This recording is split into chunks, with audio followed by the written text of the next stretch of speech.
to That Wrestling Podcast. Welcome to That Wrestling Podcast. The Good Bad Guys Wrestling Podcast are back talking all things of the week that was in professional wrestling. I'm Brian. The trade deadline was earlier on Thursday, and Adrian Wojnarowski reports that the proposed trade of myself and Ryan the Barber in exchange for Sean Ross Sapp has been turned down. Yeah, Denise Salcedo was the factor in here. That we wanted her as well, and it just didn't work.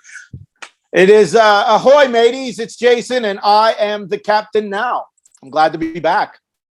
All right, and I'm Joe. I did not have to Google who Jamiroquai was. I had the CD Traveling Without Moving, Virtual Insanity, track 1. Google it, kids. Yes, no, I didn't have to. I was like, Jamiroquai, nice. Yeah, he had the funky hat, right? Like a fuzzy hat. And the moving video. He got I remember the video. I got video of the year. It was like the only thing they did on MTV. Mm-hmm. But I saw them in concert. They were actually really good live. God. Where was that? It was at the. Was that at the state, Troy, Ohio? No, it was that was after Travis Tritt. Yes. It was at the State Theater in Detroit, so right next door to the Fox. Yeah. The Kentwood Arena in Troy, Ohio, with the cheerleading championships, Travis Tritt and Jamiroquai all in one weekend, and Darby Allin the next weekend. Yes, nice. So I'm sorry, I'm fascinated by this. So was it like Jamiroquai headlining, or was it some festival show? God, they were the headliners. It was Did he just perform on a treadmill the whole time? It was either 99 or 2000. I forgot the year it was, but it was my brother and I went. So wow, yeah, good show. Okay, so I was like Jamiroquai reference. Yeah, bringing it back. That's wild. Kevin's not here. He may or may not be here soon, so we're just gonna roll on to what we do best, talking about all the things the week that was in professional wrestling.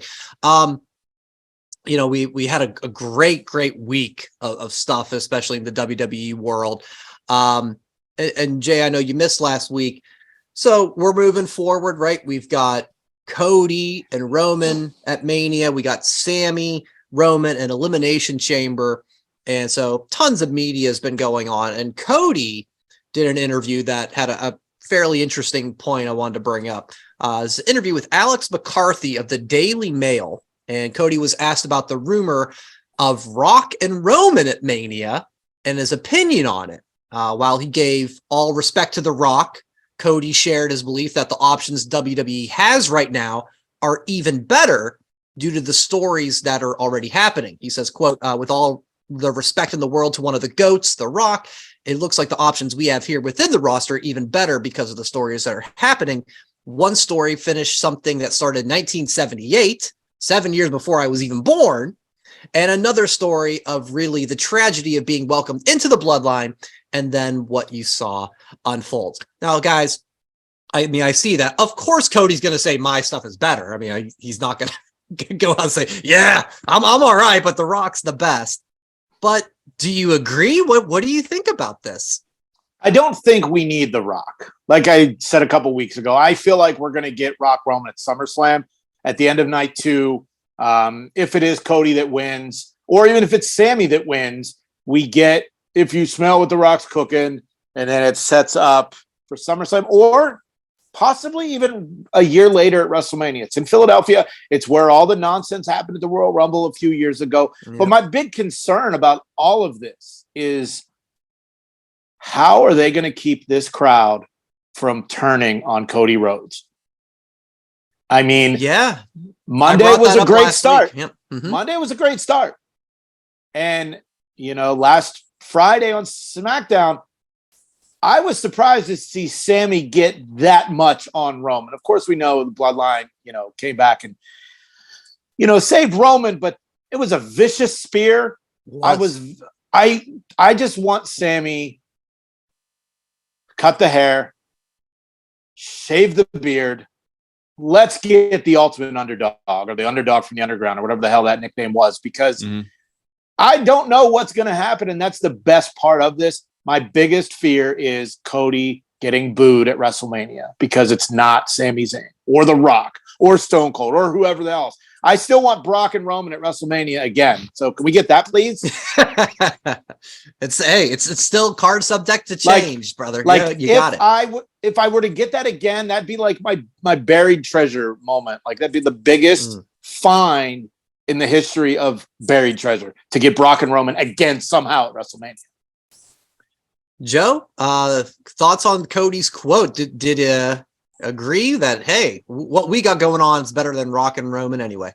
I 100% agree with that. The storylines have been so good since last WrestleMania that Cody's right. What's he going to say? Well, you know what? Let's just bring in some outsider here. No, he's selling the company. He's selling himself. He's selling the rest of the roster.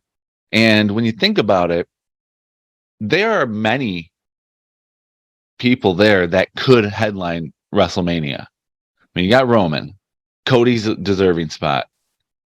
Drew McIntyre could do it again. Seth Rollins, even the reaction Sami Zayn's getting, but I don't see Cody getting booed out of the building. I don't see it. I see him like I think I mentioned it last week too. If he's going to get booed, it's going to be like a John Cena type boo. The adults will boo while the women and the children will cheer. He'll be that polarizing if it happens. You don't see this as, that year that Batista won the Royal Rumble and Rey Mysterio came out at 30 and Daniel Bryan wasn't there, so they booed Rey Mysterio and Roman the following year?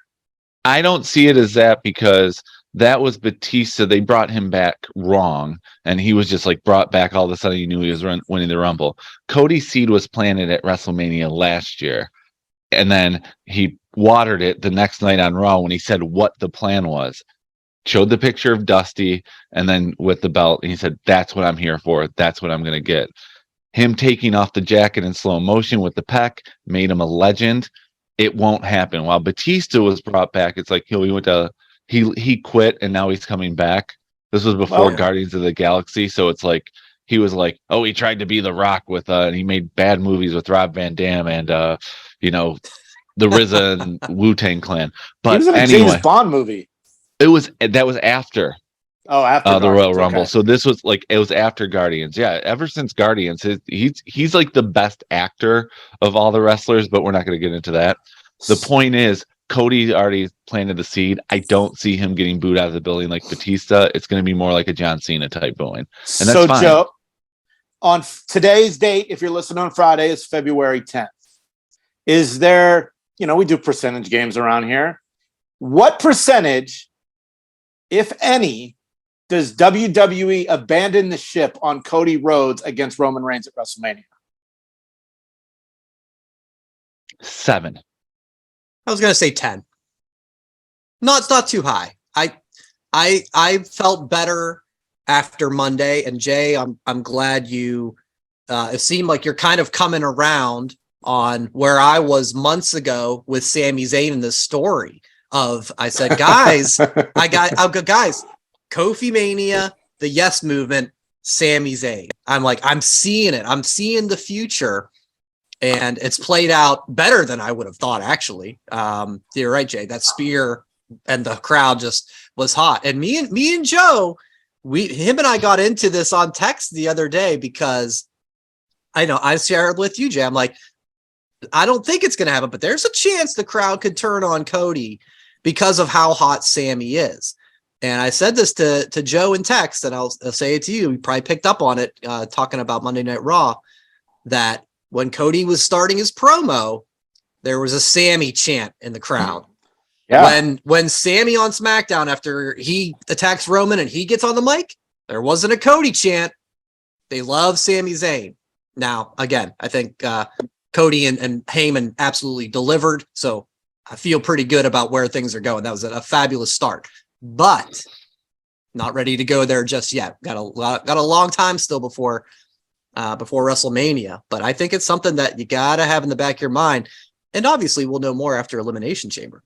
And the story's over. I mean, it sounds like we're all hands on deck that we all think it's going to be Cody and Roman. It's going to be those two, right? Yeah, it should be. I think so. Was that good chocolate milk, Brian? Like yes. My protein shake here. It's fun stuff. Yeah. Had a little flashback of elementary school days. We'll get into this more next week, I'm sure, when we talk to preview, but like, boy, what if they did a swerve and have Sammy win? Have them win it, him win it at Elimination Chamber, and then like literally the next week's SmackDown, because there'll still be 5-6 weeks until Mania. Like the next week they have the rematch, Roman wins, and we're back on track. But just to have that moment of Sammy getting the title. But do we have the streak end right? at That's the Chamber thing. and not WrestleMania? That's fair. Yeah, that's a big. Here's the thing: they could do it because it would give Sammy his moment in Montreal, and we would avoid the whole screw job part deux. Yeah, and Cody winning doesn't need to be for the streak. Him just winning is a big enough story. He doesn't have to be the one to stop the streak. It makes it better, but it doesn't make it worse.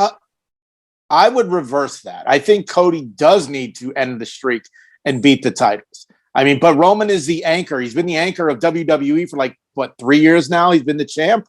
It's I don't see him losing to Sammy, but obviously I think we all see him losing to Cody. For me personally, I would love to see him beat Cody and continue to be the anchor of the WWE. And to see the internet explode, much like what happened on Dynamite at the end last night or Wednesday night, but we'll get into that later. Yeah, I mean, that's the fun part. We've got so many weeks to go before the table is set. Yeah, until WrestleMania. So there's so many things that can and will happen leading up to it. Jay, because you did listen to the pod from last week. What the fuck was the Chips Ahoy comment about? That was Kevin. That was a Kevin comment. Kevin, so. talk to Kevin on that one to defend that. I'm sitting in the American Airlines Admiral's Lounge, and I'm listening to that, and I'm like, what the fuck does that mean? Is he saying I'm fat? Does he say all I do is eat cookies? What the hell, Kevin? I thought we were friends. We've come a long way from Q106 and the heat that we had back then. Now you're going to start this shit again when I'm not there to defend myself, and you're not even here to acknowledge the stuff you said about me? Man. Fuck. Scratch that. Kevin. I want night 2, Jason versus Kevin, to be the third match at WrestleMania. It doesn't have to be the headline, but I want to see it there. Look, man, they put me and Kevin on WrestleMania. WrestleMania becomes a sinking ship. No doubt. I wouldn't be offended saying that I like cookies, though. Chips Ahoy cookies are pretty. Yeah, dude, but you weigh like 140 pounds. Fair. I'm working on my weight, so I don't need people to make fun of me because if I eat cookies or not. Fair. Fucking Kevin. Love him, though. Love him. Maybe we can start questioning Kevin's dedication to the pod line, much like we did to Brian for not being there at the end of the Royal Rumble. Such hostility. Maybe such Kevin. Hostility. Oh, update on that. Okay, so Jason, when are you going to point to the sign in your room when Kevin gets on? The NWO sign behind you, our caricature.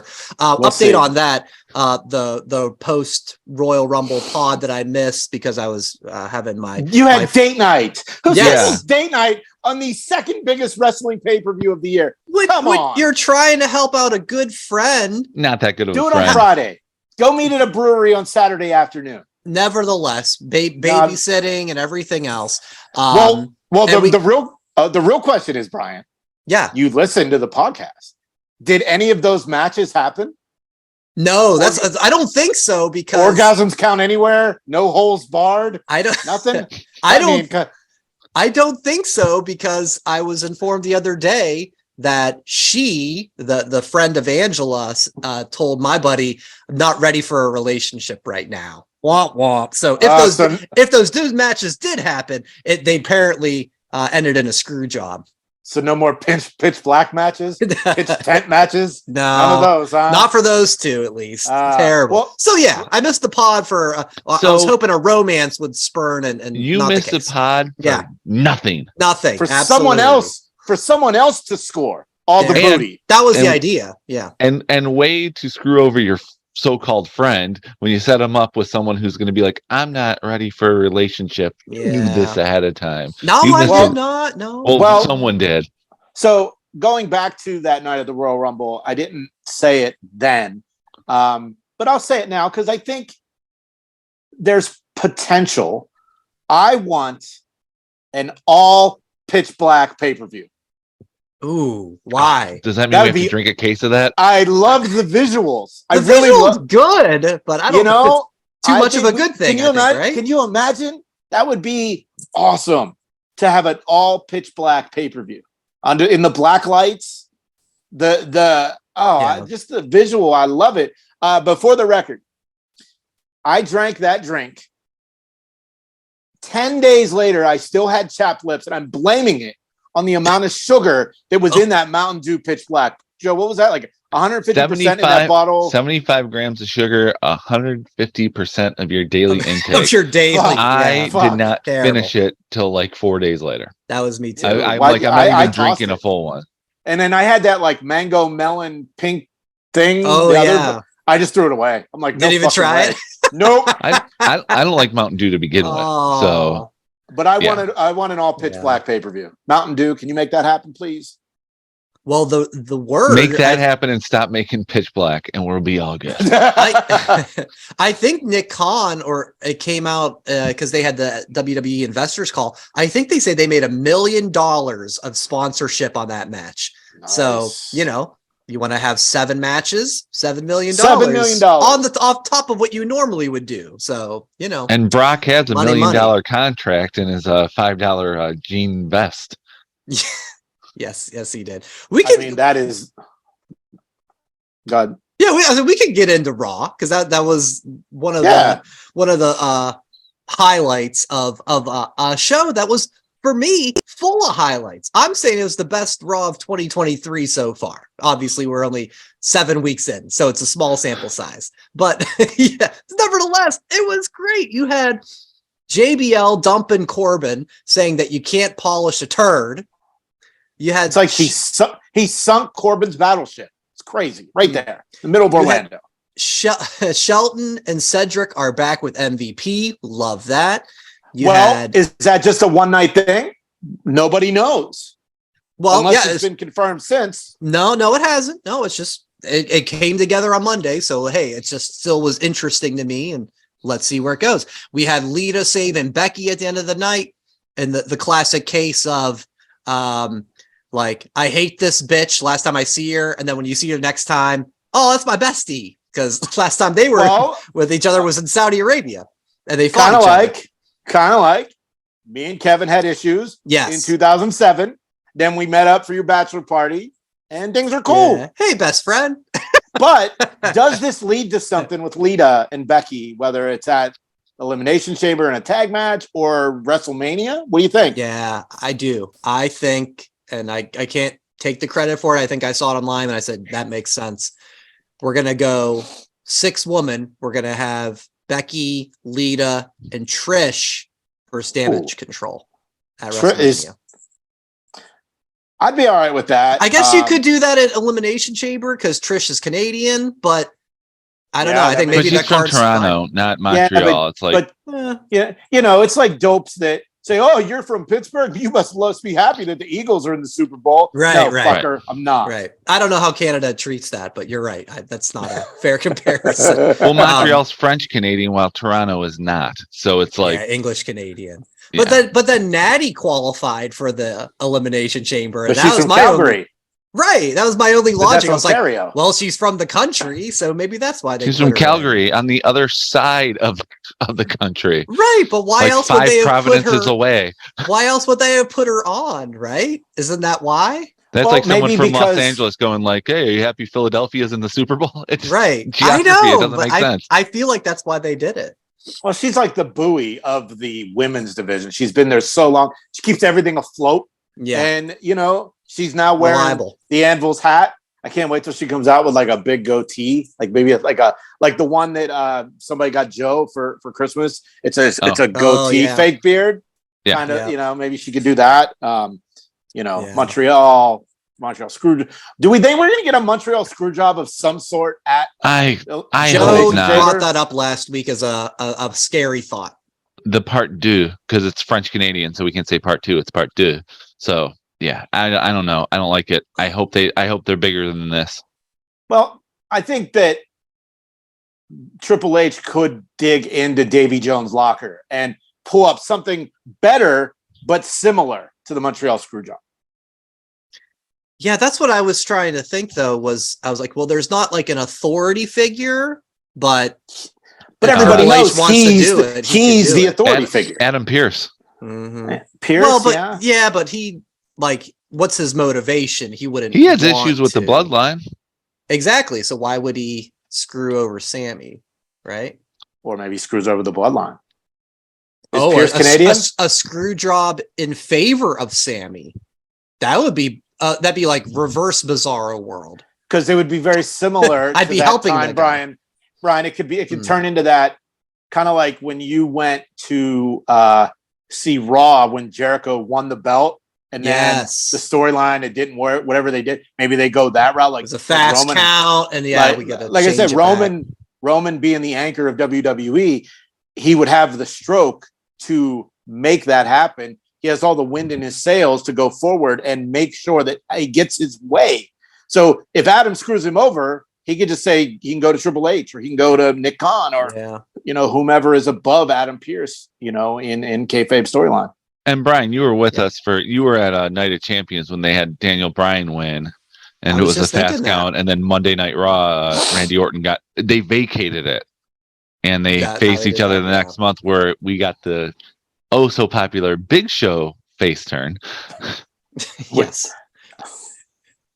Ran out of fingers. And he started the yes movement. It wasn't Daniel Bryan, it was the Big Show. Don't you remember? Yeah. I tried not to. But yeah, Big Show. What a dinghy. We also had Brock thinking about Bobby Lashley or Bobby Who, especially after 4 to 5 hours of sex with Sable. Hello. And we had. He didn't say by name. No, he didn't. Yeah. But his wife. We know. And we had the Cody and Heyman promo. So I just, what I say there, 5-6 things that I was like, this is good. I love the show. Guys, your thoughts on what you saw, what stood out to you and made a point for you. What stood out to me was Brock's fake scent is even more hillbilly now than it's been his entire career. He was really laying on the Southern accent thick. Being out in Florida. Yeah, that stood out the most to me, besides Cody and Heyman. Is Paul Heyman that good of an actor, or was he really not prepared of what Cody was going to say? I'll go. I don't want to know that answer.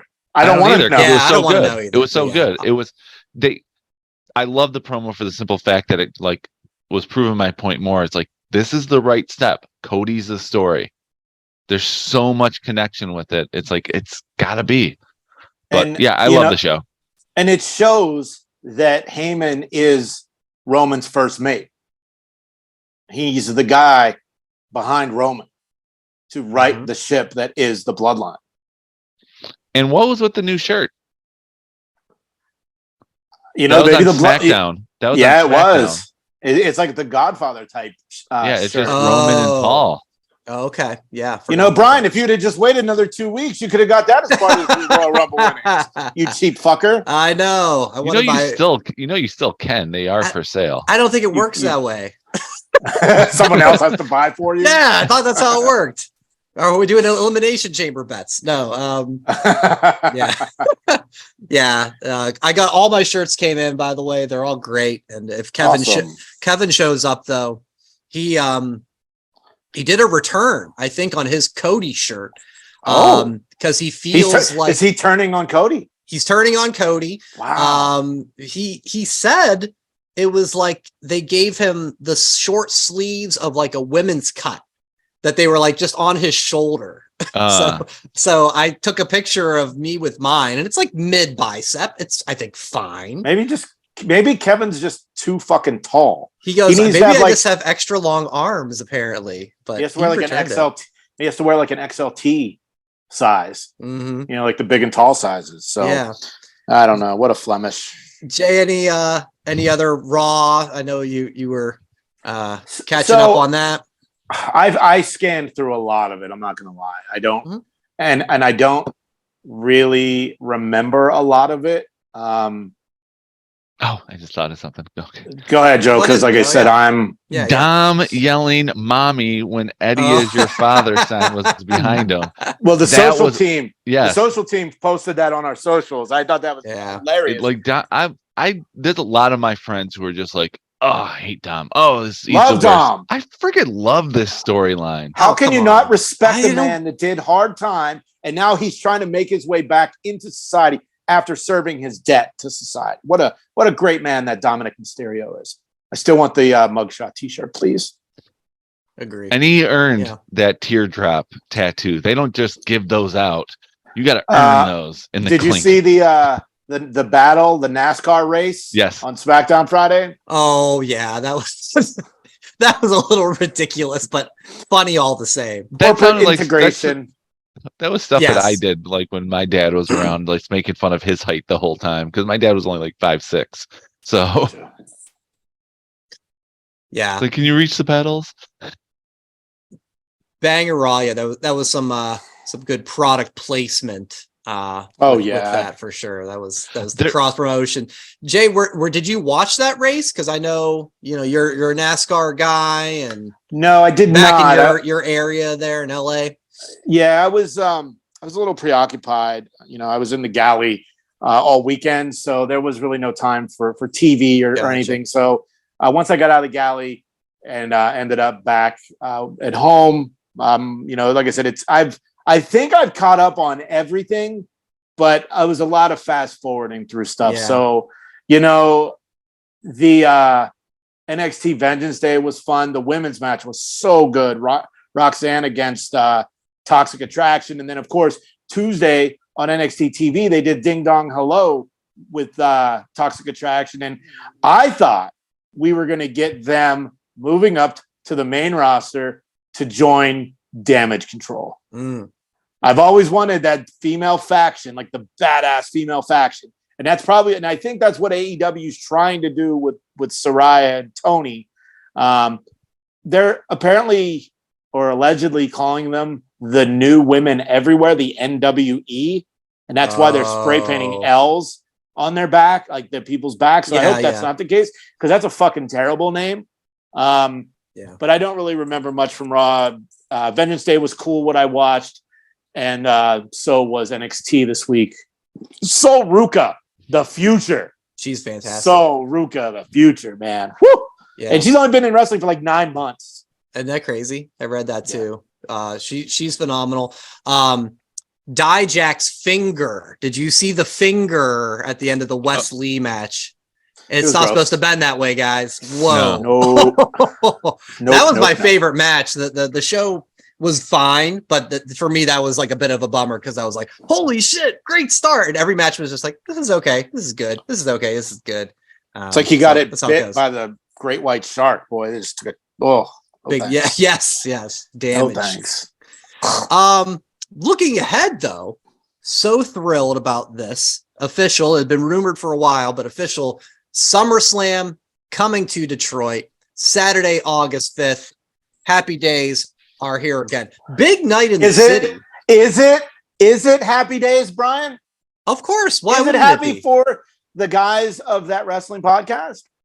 Because you're the one that's being, you were a little combative when the three of us suggested getting a hotel in downtown Detroit. Are you still anti-hotel? I'm more open to hotel. I am. I'm more open to hotel for one night. One night. Yeah, Friday. Well, no, I would say Friday, Saturday, and Sunday. Yeah, that's a non-starter. But a one night only thing, I can live with that. We will converse more when Kevin's a part of it. But yeah, it's a big night. No, he doesn't have a choice. He's not in the pod line. Well, that's true. That's true. We've already booked it for him. But yeah, big night. Go ahead, Kevin. I was conflicted by this decision because I love the fact that it's close to home, but I don't because I love the road trip aspect of it. So it kind of took away from that. I was looking forward to having another road trip because a summer trip with the guys. I don't work on summer, so it's like I was really looking forward to it. So that's why I'm all for the hotel, for the simple fact it will be like a trip, even though it's only an hour away. So you and Kevin could ride together, right?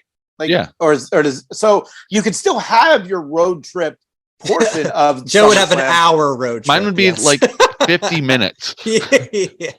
I don't know. Basically, Kevin with the run in. Kevin's here with the run in. Hey, Kev, welcome. Was perfect timing. You guys talking about SummerSlam in Detroit? It's official. Yeah. Of course, my friend. Of course. Perfect timing. Brian's open to a hotel. For one night, for one night only, a one-shot deal, I am open. But to Joe's point, because Joe was saying how like, I'm missing the road trip. I'm missing the going to a different city. That's fair. Me and Barbara Ryan were texting about this. The one thing that I think makes up for it is Nashville. We had a blast. There's so many other things we can do because it's Detroit, of like an indie show, like a WrestleCon thing, like those things that we didn't do in Nashville that like Barbara Ryan got to do because he was all about that, right? Him and I were texting as well. Okay. Mm-hmm. And he was like, dude, we can hit all those indie shows. Right. And I get all of that. And I'm down for whatever. Yeah. So part of me is like, balances out a little bit. Right. You know, That's my pitch would be the hotel Friday night and Saturday night. If we can find it reasonably priced for 4 or 2 and 2. If Madonna cancels, I think I'm definitely 100% down. That's the problem for Friday night hotel. Saturday was like, I was iffy on that for the simple fact that it's like, I remember last year leaving Nissan, we waited an hour just to get an Uber, and I was still wide awake, so I could always drive home and be there. Yeah, anyway. But that's the point. We can hang out. Aren't there bars and stuff in downtown Detroit? Yeah. Oh yeah. And you're gonna have Tiger fans, Madonna fans, and wrestling fans. Wait a minute, it's gonna be August for this Tiger team. You're gonna have Tiger fan, like just one guy rolling down the street going like, they're not good. They're not gonna be good. Miggy's last year. Yeah. You know, that's all they're going to be doing. So let's just be honest with that one. But I want the vibe of SummerSlam. If it's going to be in my city, I want the vibe of it.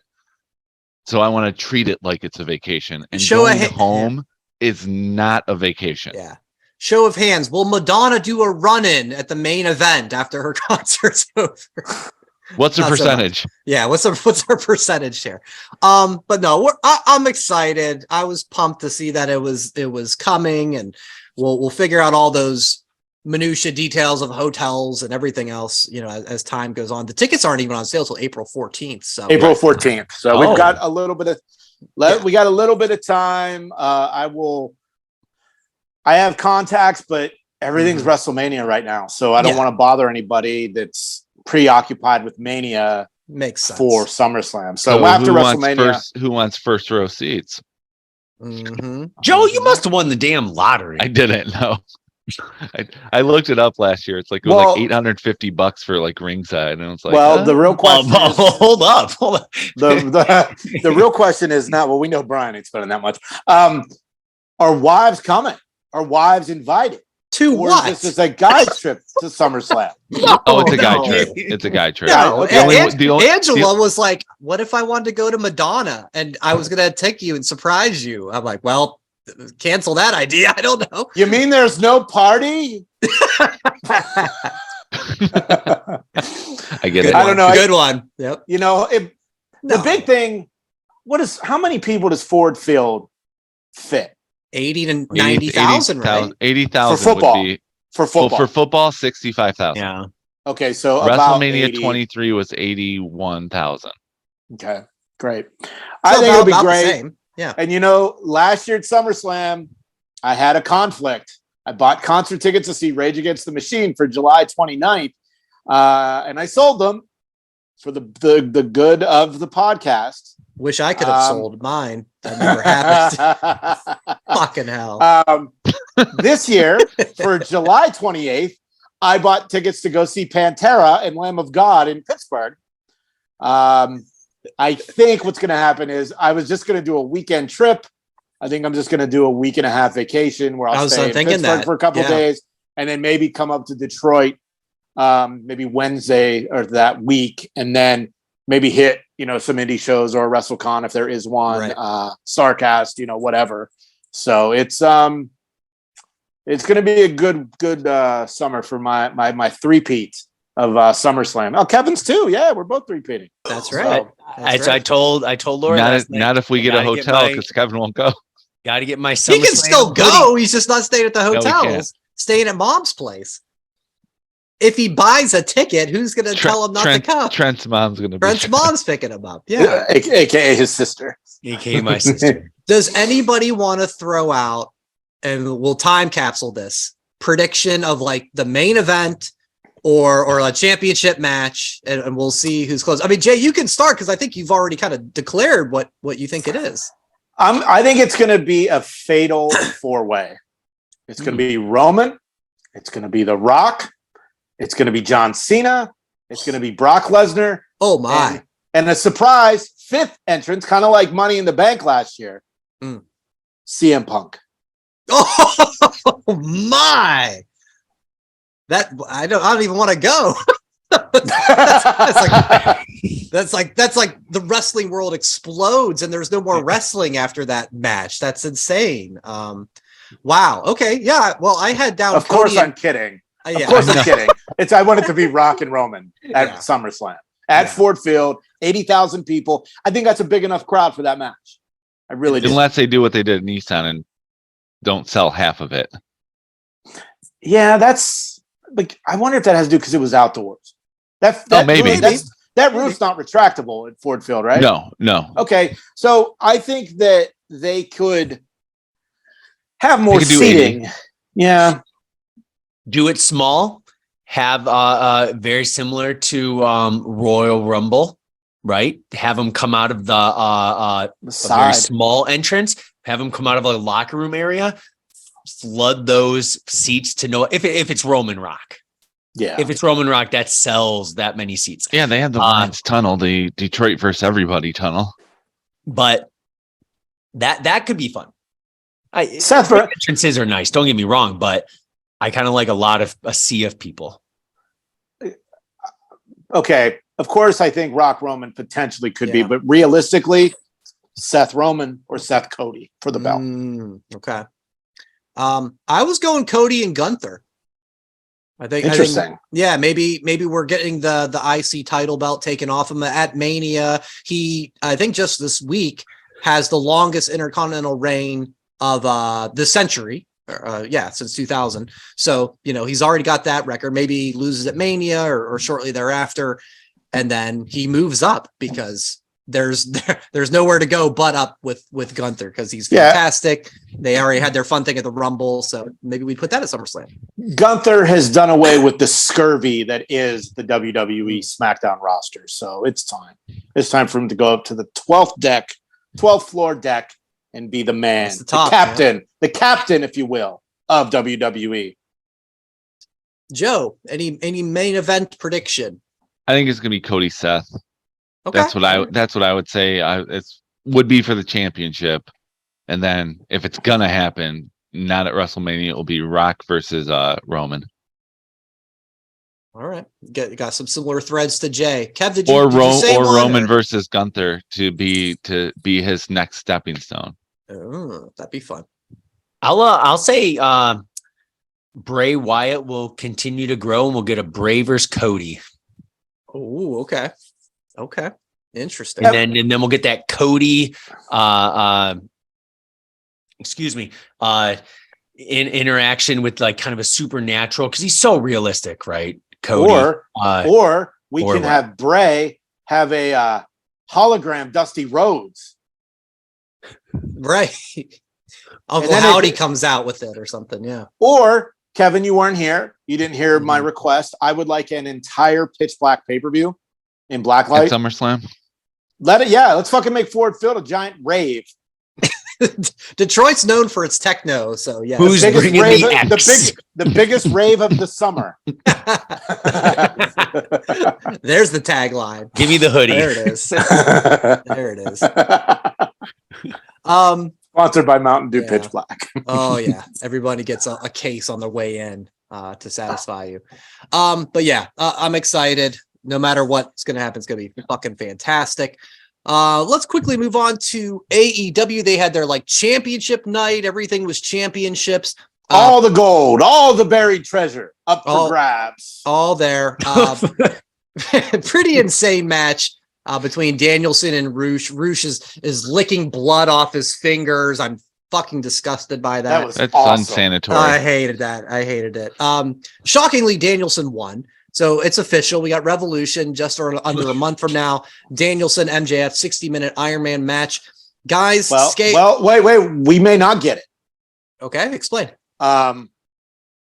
300 calls to the Long Island Police Department after MJF told his story where he crashed his Camaro and when the girl was Liv, yes, was her name. Yeah, girl, yeah. So sorry, Brian. 300 phone calls. He might get charged. That's with true. Vehicular manslaughter. So he may not be there, but like I said, I thought I was going to go to Revolution, but when I heard it was a 60-man Ironman match, I have no intent of watching that with no announcers. So I'll be on my couch.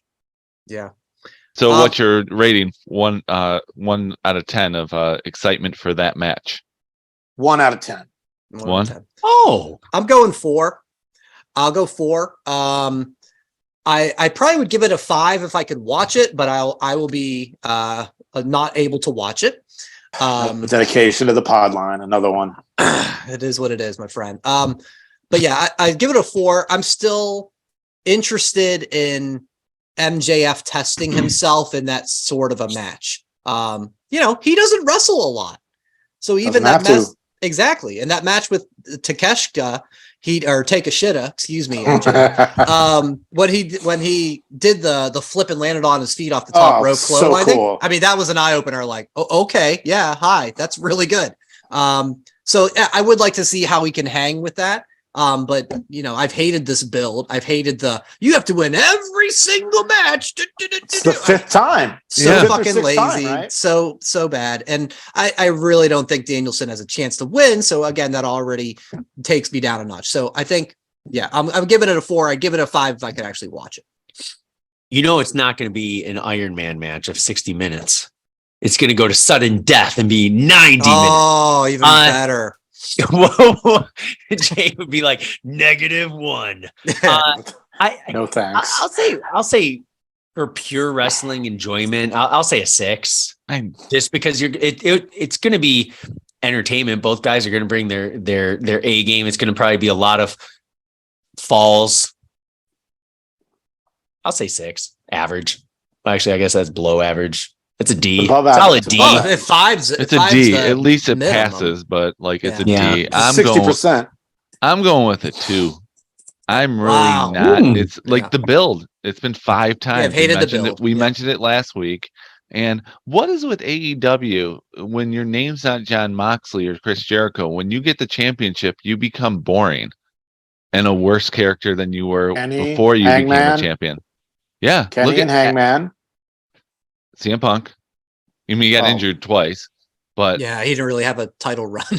And now MJF, it's like he's not doing it for me anymore. It's like this fake car accident story. I mean, that was like reeking of desperation. 300 calls to the police today, Joe. It's not fake. Yeah, and all those people who called MGM Studios when the NWO came and took over at WCW Nitro. That was real. I don't know if that was real. No, it's not he hasn't done anything since he's won the championship for me. It's like he's just playing the hits barely. So he's doing exactly what he's been doing. He's mid. Damn. He's not doing anything for me. I don't know why. I don't know why AEW can't build a champion. They can have someone chase the champion, but once they become one.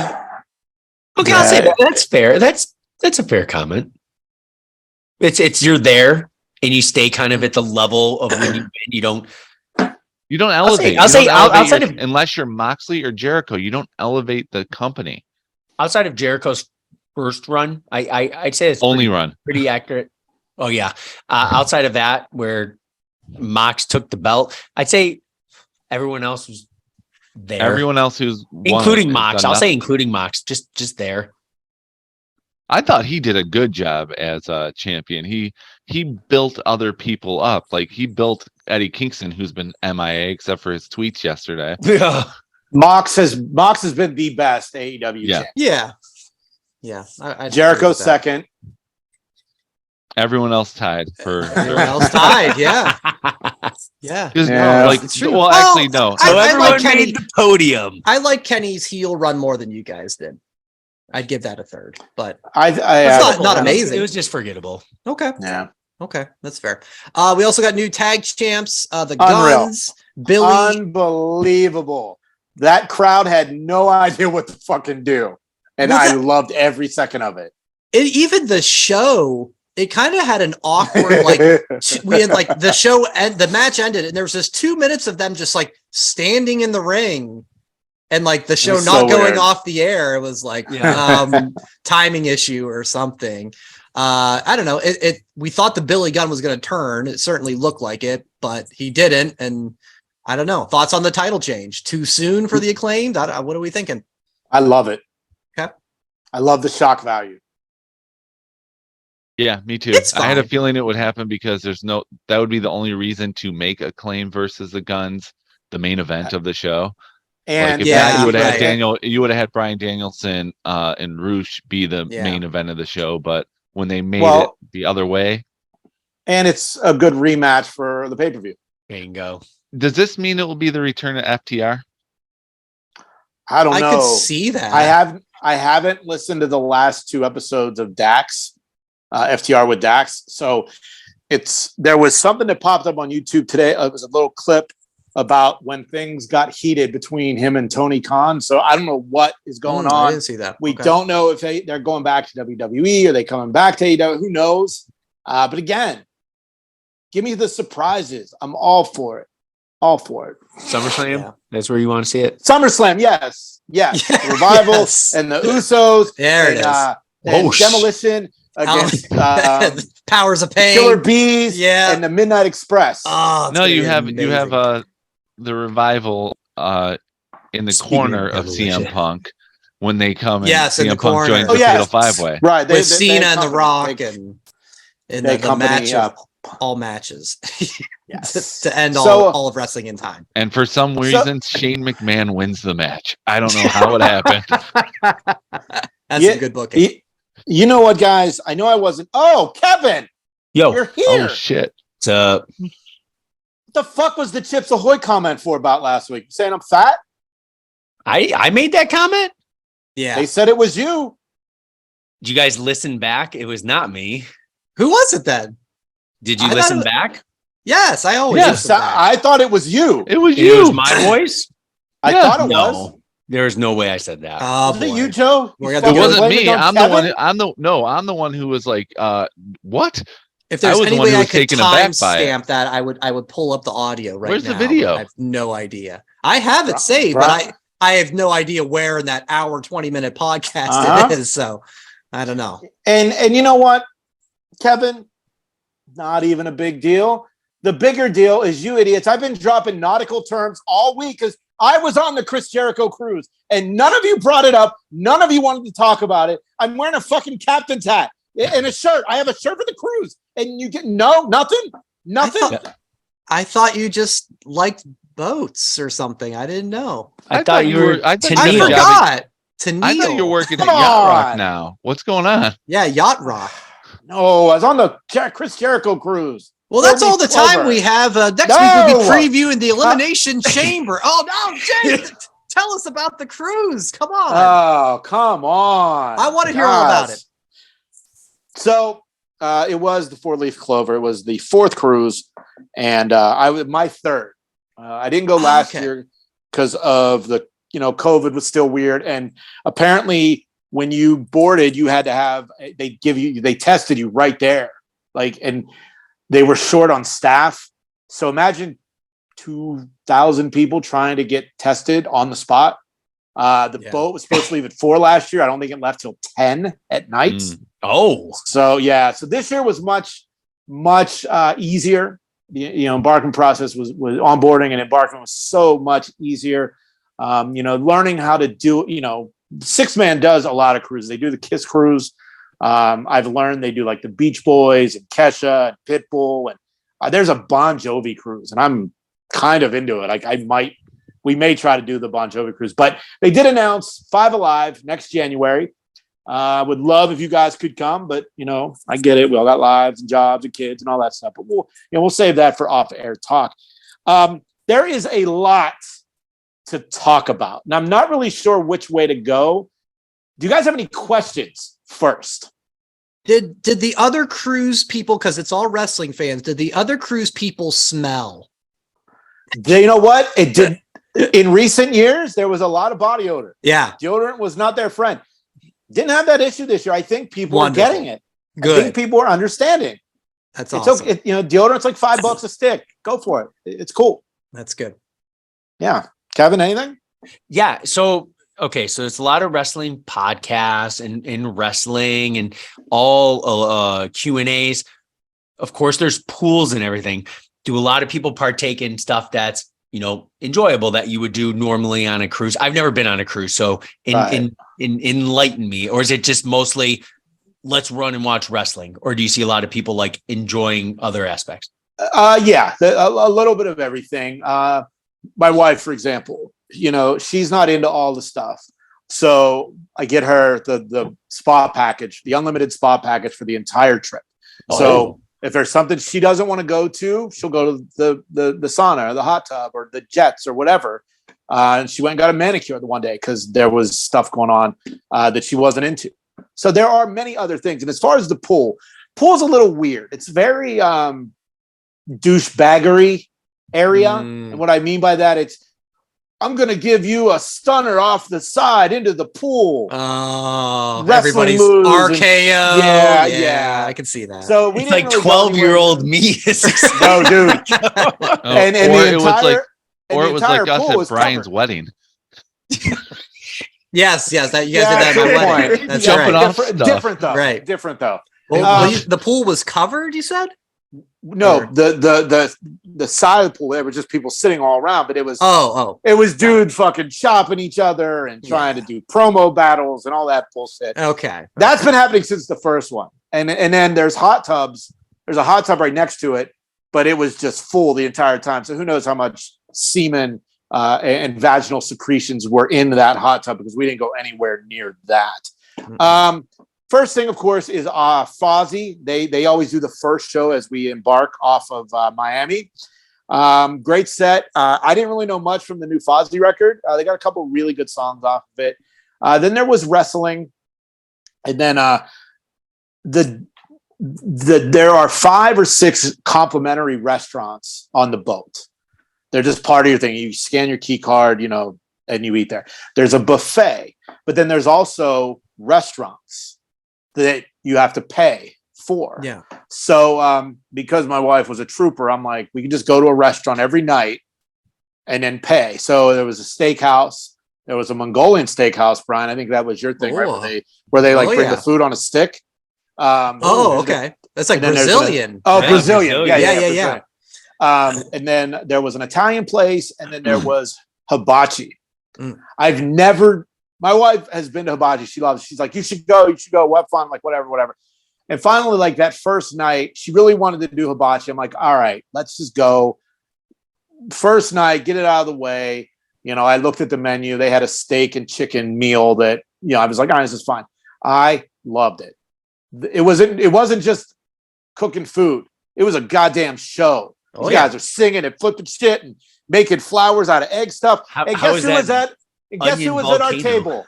Guess who was at our table? Oh, one guess each. Brutus Quickly, please. Brutus the barber. No, I saw Jim Duggan. He was by you at the what do they call that? Like the safety instruction, right? Yeah. That was one of your last texts as you were like getting on the cruise. So yeah, that's what I'm thinking. Right. Matt Cardona. No. Ariane Andrew. Cameron. Yeah. Love it. And then So were you talking about the 3-minute match between Melina and Alicia Fox? No, but we did talk because she's from LA, and Michelle, my wife, was just talking to her about living out here and in the valley and all that stuff. Awesome. So it's a giant U-shaped table. So we were here. Ariane was here. On this side of the table, Swerve Strickland, Jade Cargill, and Ricky Starks. Very cool. So apparently it was Ricky Starks' birthday. Oh, so they had a lot of fun with that. And I early on I gave Jade a lot of hate. She's kind of cool. My tune has changed on a lot of people because of this cruise. Years ago, Marco Stunt won me over. So there's a few. We'll get into that later. So we did that, and then the We Are Wasted boys, they had a show Friday night. Friends of mine, they did the podcast theme. Yeah. And they played about an hour and a half, and they played the podcast theme. Shut up. Just not ours. Oh, there was another one they the did. Mother Pod. Oh, yeah, and they were there. Maybe if you guys would have came, they would have done the song. So, it was the wrestling podcast, not that podcast. Those damn competitors. But they killed it. They were so good, and I am working on a vlog, video, highlight reel kind of thing, but it's a lot of work. So hopefully, if you're listening to this on Friday, I'm hoping by Monday I'll have the vlog put together and posted. And a lot of We Are Wasted clips, and they got a lot of love on the boat. They almost sold out of all their merch, and the promoters really think that, and told them that there's a good chance they could get booked again on Jericho. They could potentially get booked on the Kiss cruise, which is amazing if they can get on that. But they did so good. But I did mention merch. So I'm sure if you are not new to this podcast, you're probably wondering, how much merch did you buy? I have the shirt, the 4-leaf clover shirt. The shirt that won everybody over is the Jericho Danhausen shirt. Look at that. Joe, for cruisers only. Yeah. Oh, come on. Let's see what else That's the rules. I got I got scissored on the Jericho cruise shirt. I did buy a We Are Wasted shirt. It was there. It's like the NWO, just as We Are WAW. I bought a hoodie, Rock and Wrestling Rager at Sea, and then on the back it says Rager Crew because it's the Rock and Wrestling Rager at Sea. And then I bought essentially the official logo shirt, but on this one, it has all the people on the back. Nice. That's like nice. A concert festival type shirt. Yeah. Cool. So, and the one you're wearing. And the one I'm wearing, it's just a 4-leaf clover shirt. I'm not a big I wear a lot of black shirts. And then the other shirt that I bought, because I am the world's greatest gift giver, Joe, I did get you a Jericho Danhausen. I don't believe him, Joe. I think he just pulled the same shirt up again. On the same one twice. Yeah, it's just the same one. My question was going to be, Jason, was how over was Jericho Hausen, and could you see that being a team on AEW? They'll never do it on TV. Okay. This was a one-time thing that was fucking awesome. I sent you guys, someone posted the match online. I doubt you guys watched it because you guys never watch shit when I send it to you and I say how awesome it is. You can watch the video. I sent it to you guys. It is on YouTube, but I'm not sharing the link there. Jericho Hausen was interesting, and it was a lot of fun. It was the last match of the weekend, and the Guns won. Oh, wow. Didn't see that coming. Surprising. It was a setup Wednesday night. Well, because my only negative about the cruise, there was no A-list talent. No Mox, no Bucks, no Hangman, no Kenny. It was, I joked a couple weeks ago, but there was a lot of Luther and Serpentico matches. I think there might have been 6. Oh my God. 6 that I can remember. That's more than they've had in their AEW career on TV. Holy shit. But I believe Ricky Starks is A-list for AEW right now, or no? No. A-minus list. He's beat. So Jericho is he's almost there. Jericho's the top guy, but he only wrestles one match. Last year, he partnered up with Orange Cassidy, and they dressed the same. Obviously, the same here. The first year, it was Kenny, or it was the Elite versus the Alpha Club. It was Jericho and the Bucks against Kenny, Cody, and Marty Scurll. So every year he wrestles one match, and then it's whatever. Yeah. So that was my only gripe, that it wasn't a lot of big name talent, but it was, like I said, a lot of Serpentico, a lot of Luther. You're not exactly selling Kevin on the cruiser, Jay. No. A lot of Serpentico, a lot Well, of Luther. Hey, You're on a but, boat. I love Luther. But a lot of Vandross, right? people, a lot of people, that was their gripe. So I think next year they will work on getting more talent. You know, it was Top Flight, The Acclaim, my guy Satnam, who wore the same clothes as I did. Oh, that awesome. was a great one. Yes. Who He retweeted that, Jay. He did, yeah. That was great. You know what's funny? I saw him several times, but not that day. You can't miss him. He's on the other side of the boat, and you can still see him from where you are. He's like 4 floors away, and you see him. He's so big. Yeah, you know, Ricky Starks was there. Frankie Kazarian, Cardona ended up winning the Oceanic Championship. Saw that. The one match that I missed, and I am kicking myself because I heard that it was unbelievable. It was Moose against Jay Lethal, but it was Black Machismo. And he kept referring to Moose as Zeus. That's great. I am so mad that I missed that. I'm trying to think night one. So we did karaoke. And did you? That was going to be my other question. Did you sing karaoke? The first night I signed up a little late, and I went with Georgia Satellites. Keep your hands to yourself. Yep. Didn't get picked, and I was pretty wasted that first night, so it'd probably been ridiculous how I got up there. Another couple guys that won me over was the Guns. They hosted karaoke the second night, and I've got some fun video of Austin just killing it, and they did Friends in Low Places, my other song. So, you know, it is what it is. I ran into Luigi, the pizza guy. Luigi. I think I posted a picture. Yeah. Was he walking around with dough? Yeah. Of course he was, and he hosted karaoke. It was the pizza party night. That night I signed up first, and I just did Friends in Low Places. First sign up. Didn't get picked. And I got mad, and I was like, fuck this. On the video, a lot of wrestlers came up. Wardlow, I hate to say this, with the haircut, he just looks like another dude. It's so sad. But he's a dude, he wears like a 2X shirt, and as jacked as he is, if I was that jacked, I'd be wearing like a kid small.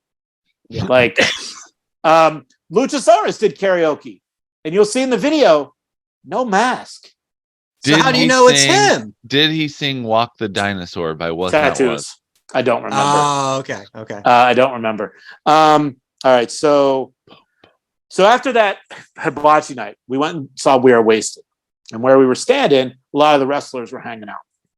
Now, Ricky Starks, it was his birthday. You think he'd be in a good mood, right? Yeah. He went off on a fan. I feel like this guy is a podcaster because I feel like I've seen him before. Oh, he has an English accent. Like we're sitting there, and I'm like, rocking out to We Are Wasted. And my wife goes, "Hey, something's going on here." So I started looking, and Ricky's moving closer to this guy. Jade's husband slides in to just let it go, let it go. Oh, wow. And then this guy's trying to come over and talk to Ricky, and like Jade's like, "Nah, you should just go away." I don't know what actually happened. My wife thinks she heard Ricky say that this guy, whoever he is, said something racist about Ricky Starks. Oh, boy. So a little later, they got close enough to talk. And the guy was like, "Ricky, I'm so sorry. I don't know what I said." Like tears. So I don't know what actually happened. But then an hour after that, Ricky Starks was singing Party in the USA at karaoke. Nice. Say more AEW locker room trouble. Unbelievable. So I've realized. How can we blame CM Punk for this? I've realized a lot on this plane or on this boat. We do this for fun. We know nothing about professional wrestling. Some of the discussions I heard from guys like Dan Lambert and Eddie Kingston about the history of this business. The favorite thing I did on the boat was Jericho did a podcast with Dan Lambert about title belt history. And Dan had a bunch of titles. If you go to our social, you'll see I took pictures with some of the actual photos from like the NWA title Shane Douglas threw down at ECW. The belts that Eddie Guerrero and Chris Benoit won at WrestleMania, like the actual belts. The the Smoking Skull belt. There was a storyline he talked about. I don't remember it. Joe, you're pretty good at this shit, so you might remember. It was a Saturday night's main event, Hulk Hogan against the Genius. And then Mr. Perfect came and they smashed the Winged Eagle. He had the smashed Winged Eagle, like the real one. We always thought that was a hardcore championship. No, apparently not. No, I know, but that was later. That was always the urban legend that was the Hogan smash belt. Yeah. And then he had like belts from like the 40s and the 50s. And I saw Dan Lambert in the casino and we talked, and I talked about MMA. Like I didn't want to talk about wrestling. Like I just wanted to talk to him about MMA. And he's the one that told me about Conor McGregor and Michael Chandler hosting Tough Enough, or the Ultimate Fighter, this summer. So that was by far my favorite thing. Friday night when Fozzy was on stage, I'm jumping all around here because there's so much. Jericho, they did Fozzy the Covers night on Saturday or Friday night. And on stage, he told us that where we were going in the Bahamas, the weather was really bad and we couldn't get off the boat Saturday. So saw that. They had to plan a bunch of day events. And one of them they planned, Swerve Strickland did a rap concert. It was pretty good. I enjoyed it. Raven, the 80s metal band, they played. They were awesome. Quiet Riot, saw them on Sunday on the main stage. It was like 100 fucking degrees. They killed it. It was so good. The last time I saw Quiet Riot was at the venue at my mall. That's right, yeah. And so we are wasted. Did you come and we are wasted open for them at the Canyon. So I finished the tour then. Yeah. So during one of the events they did when we weren't allowed to go off the boat, Jericho did a Q&A. And he talked a lot about catchphrases that didn't work. And one of them was razzle dazzle. And the other one was get it, got it, good. Now he's talked about these. Yeah, I don't even remember these. Yeah. I do. Yeah. So I guess he tried them, didn't work. So during the Jericho Hauser match, there was a razzle dazzle chant. He gets on the mic talking like Danhausen to tell Danhausen the story about a young Chris Jericho thinking this could get over. And then there was a get it, got it good chant. So he stopped the match again. It's all in the video. Please watch the fucking video I sent you guys. I think you guys will thoroughly enjoy it. However, while I did tape a lot of stuff, I only did like 15, 20-second clips. While I'm endorsing you guys watching this video, I don't endorse fucking sitting there with your phone for 45 minutes. No, don't do it's like Joe wanting a shirt. He's not on the boat, but he has a great friend in like me to get him the Jericho Hausen shirt. That's why you get a GoPro and just like basically have it strapped to your chest. You don't have to hold it up. If you're allowed to have it. My Zubaz shorts were a monster hit. Obviously. Much like my WrestleFest shirt, which got so much love from Hacksaw Jim Duggan. Saw him in the elevator. Nice. For a second, I thought he was on it. But yeah. That's like I was drinking and he goes, "Oh man, I love that shirt. It's it's Brutus and DiBiase." And I was like, "Oh fuck." I'm looking at him and he's talking and I'm like, "Fuck, is he on this?" But he wasn't. No, Earthquake is on it, and who else? Warrior. Okay, DiBiase and there's one other one. But the lots of weird chants, but one that really made me laugh, and I'm like, oh, I can't believe I laughed at that. Action Andretti, there was a chant of Wish Ospreay, because everyone says he looks like Ospreay. You know that saying, you ordered Will Ospreay on Wish, and you get Action Andretti. Wish, yeah, got it. So there was, I'm like, womp, womp. The best promotional idea to sell merch was Jake Hager. The hat? The hat. Yeah. The hat. You can buy that hat for $5 at Walmart. Sure. He was charging $30 on the boat, but if you saw him in the hat, he would take a picture for free. So, kind of cool, whatever. That was the package deal, yeah. Yeah. Like I mentioned, the real dinners. I had a 20-ounce porterhouse and a baked potato. My wife had salmon, a couple glasses of wine, and a salad. And our tab was barely $100. Like in LA, that's a $400 meal. But yeah, on the boat, while you are paying extra, it's so worth it. So the photo sessions, I posted a couple of the pictures. The Jason Appreciation Society, those guys, MVPs of the photo session. Anytime somebody walked up wearing one of their shirts, they would just jump around and chant, yell, VIP, VIP. That's funny. For me, Jake Hager's like, oh my God, you have my outfit on. Because he was wearing those 2-piece short sets, on TV. And that was cool.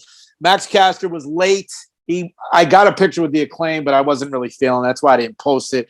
Jungle Boy was 45 minutes late. He just looked miserable the entire time. I don't know if he actually was. He just looked miserable, and he was 45 minutes late for a photo session. And you remember about 7 minutes ago when I said it was Ricky Stark's birthday at Hibachi? Mm-hmm. When I went to the photo session with him, I said, hey, man, I was at the table for Hibachi for your birthday. He goes, oh, it ain't my birthday. He goes, Jay just made that shit up. We really just ran with it. That's awesome. Yeah, so that was that wacky Jade. Yeah. Kevin, you'll enjoy this. On Saturday, since we weren't allowed to get off the boat, they scheduled a Super Smash Bros. Open play. Oh. So you just signed up and you played 4, it was one-on-one, 4 play. I didn't play because I'm not even good at that game, but I just watched and it was cool. A crazy moment. A guy walked up with a belt. Aubrey Edwards says, oh, is this up for, are you defending? And the guy's like, yeah. And he lost. He lost. To who? Some random player. Oh my God. Who took his IC belt and got the fuck out of Dodge. Whoa. Yeah. I mean, you know what I say, if you're carrying those belts, you better fucking defend them. Better heal. Well, he did. He just didn't turn out well. Didn't do good. Yeah. So my top. So wrestling was the last event, the last big event. And then there was a band called Guardians of the Jukebox. Now, this is Rich Ward of Fozzie's 80s cover band. They had played a couple times, but we had other things. So we didn't see them. The last thing we did Sunday night was go see Guardians. And they were in the middle of the ground floor, 7th floor. There's the atrium bar. Everyone was there. Wrestlers, people. And somebody bumped into me and they looked up and guess who it was? Chris Jericho in his Danhausen makeup. Kevin, this is the thing I was texting you about, but I didn't want to tell you. Yeah. So I had the Raw is Jericho shirt on, which is kind of old. And he looked up and goes, hey, I haven't seen that in a while. And I was like, oh my God. I'm like, what's up, man? I'm like this was great. It's a lot of fun. Definitely going to come back next year. He goes, awesome. Glad to hear that. I didn't ask for a photo, and I'm kicking myself because I am seeing photos from that night everywhere. So kicking myself for that. But Jukebox, Guardians of the Jukebox, when we go next year, all of us, this is the band we will go see every night because they were so fucking good. So good. I mean, every 80s classic you could think of, they did them all. And it was fucking amazing. So there's a million more things I could probably talk about. Do you have any more questions or anything? Because I took notes of some things, but I do have a question. So you mentioned see them every night. So Fozzy plays more than once. Do a lot of the bands play multiple times? Over the course of the 4 days or 5 days, 4 nights, right? So Fozzy plays 3 shows. What I can't figure out is how Jericho was on TV Wednesday, because on the boat, he did 3 Fozzy shows. He did 2 Quarantine shows, which is his Kiss cover band. He did 5 podcasts, 2 Q&As. And a who partridge knows? in a pear tree. I mean, this fucking guy, I don't know how, he got off that boat Monday. I'd have been fucking down for a week because the guy was nonstop. Well, he didn't wrestle. He did a run-in as a fan. True. So he wasn't on that long, but he's a professional. He's been doing this for 30 years. That's true. So that's his life. you build a tolerance for it. Yeah, And it's his cruise. Yeah, I get it, but still, it was I don't know, it was pretty awesome. You know, I'm seeing a lot of people that were bothering wrestlers on all over, and I didn't do that because I just didn't want to. One other thing that was my I couldn't, not that I couldn't believe, but like Mickie James, maybe the most beautiful woman in the world. I was blown away. That picture of her and your wife. Yeah. Wow. I thought the same thing. I was like, God, Mickie looks so good. Yeah. So she was there. She did a country set. She sang with Gutter Candy, which is Frankie Kazarian. I have some video of that. Couple quick wrestling moments that I thought were fun. Garcia and Cardona, they were fighting. Garcia was like on the outside. He's like, whoa. He fell into the crowd and they crowd surfed him. Oh, that's funny. Nice. So cool. He got up on the apron, tried to do a springboard and botched it. Got all that on video. Then Ryan Nemeth, he had a match against Eddie Kingston. And he's like, Eddie, let's just have a dance contest. So they did the dance contest. And then Eddie won. And then Nemeth got in. Do you know the referee, Mike Posey?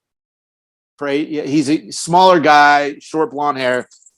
Okay. Nemeth gets in his face, like pushes it. Posey pushes him back, rips his shirt off, throws the ref shirt to Eddie. Eddie puts it on his neck. Eddie calls for the bell. They do a little impromptu match. There was a 2 count. Nemeth got up to complain to Eddie. Eddie hit him with the return slap, ripped the ref shirt off his neck, threw it to the ref. Ref put it on his neck, counted 3. Very fun spot. I got a lot of that on video. Danhausen against Serpentico. Serpentico was on the top rope. Danhausen cursed him. He nutted himself on the top rope. Danhausen grabs the rope and starts bouncing him. And Aubrey's like, 1, 2, no, you can't do that. You do it like this. So she grabs the rope and starts bouncing him around. Very, very funny stuff. Yeah. So like I said, I got a lot of stuff on video, but it's a lot of work I spent 3 hours on the plane and I got through half of it. I think my videos were like 2 hours total. That's how much shit I took because you never know what's going to be used and what's not. And once I get the video done, then I got to figure out voiceover stuff. But if you're considering doing this next year, go to ChrisJerichoCruise.com, pre-register for the pre-sale because you can get in advance.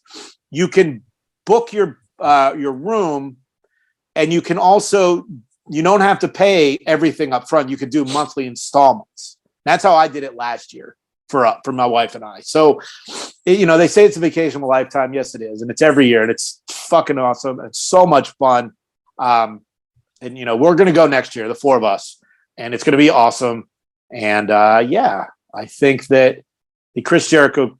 Oh, I guess Brian's not going to go. Oh, hey, what's up? Man overboard. Yeah. Another pun. So every night they give you gifts. So the first night was a little plastic beer cup. Oh, that's awesome. That's cool. Then I bought they have Jericho themed drinks. And for an extra $5, you can buy the cup. So I bought the cup, Oceanic Championship. And then in the casino, they have Jericho chips. Yeah. So my wife gambled. That's what Kevin meant by Chips Ahoy. Now it makes sense. The question, when you say they gave you free gifts, yes. Did they just have boxes and they hand it out? Is it in your room when you go in back your room? at night? Yeah. They have turn down. They do turn down service. Okay. Two or 3 times a day. So the last one at the night is when like 6. That's when they put the stuff in your bed. So we got those.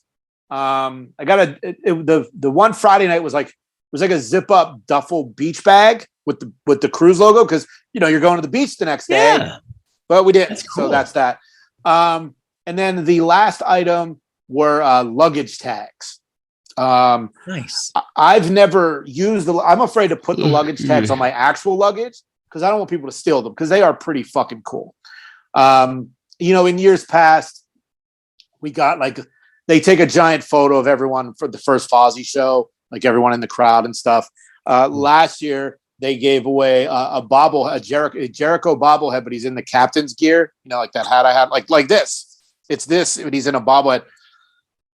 And I didn't obviously go last year, but I love the bobblehead. But people are selling for ridiculous prices on. Of course they were on eBay. But my friend John, who I met on the first cruise, his roommate Dawn, she went last year. She had a boyfriend at the time who didn't really give a shit, and they broke up. She goes, "Well, I have one. I can just give it to you." So I'm like, "That's fucking awesome."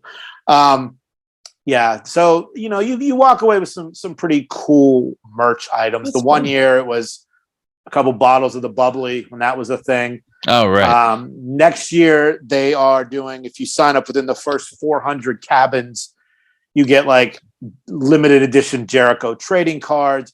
You get an exclusive photo with Jericho, and then a limited edition micro brawler. So it'll probably be Jericho, in the captain's gear again. So yeah, it's definitely worthwhile if you can do it. Obviously, if you can room with a couple people, the price goes down. The first year I had the interior room, and it's just like a cave.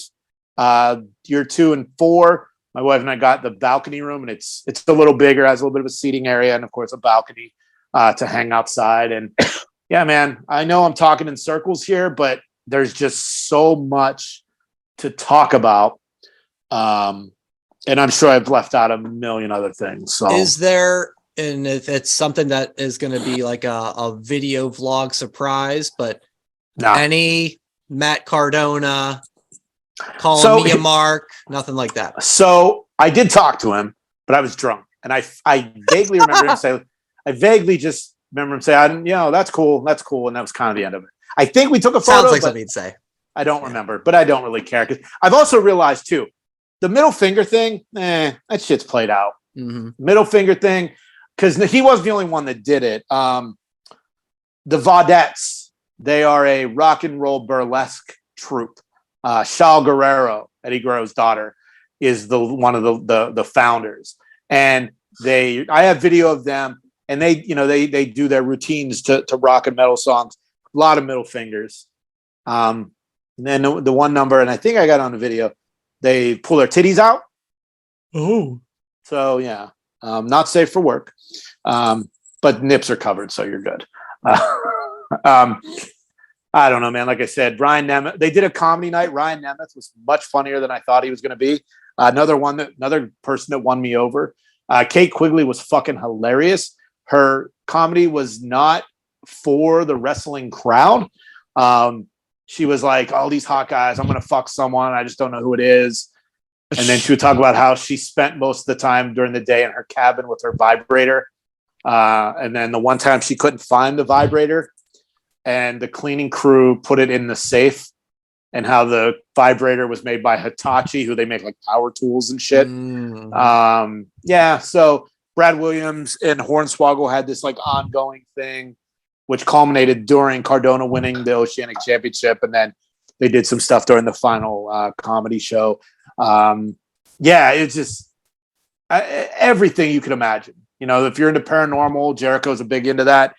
They had a couple paranormal things, which I don't know anything about that, but yeah, it was just a great time. And yeah, like I said, I'm going to try to get the video up by Monday. I'm hoping.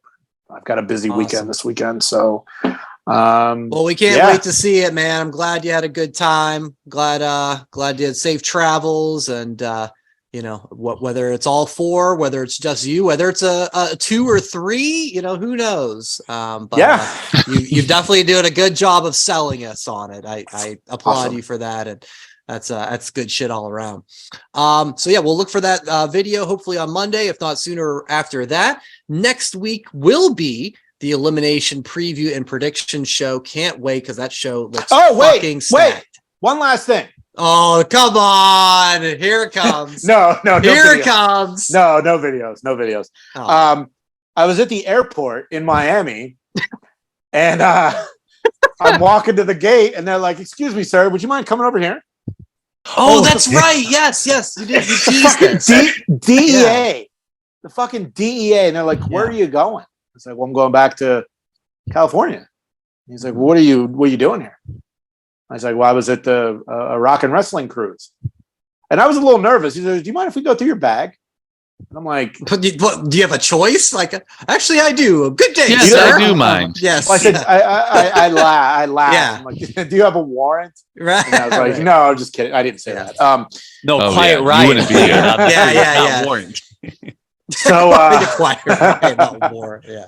So they're like, well, what do you have in your bag? I'm like, well, I have an iPad and a book here. Couple of beer some headphones.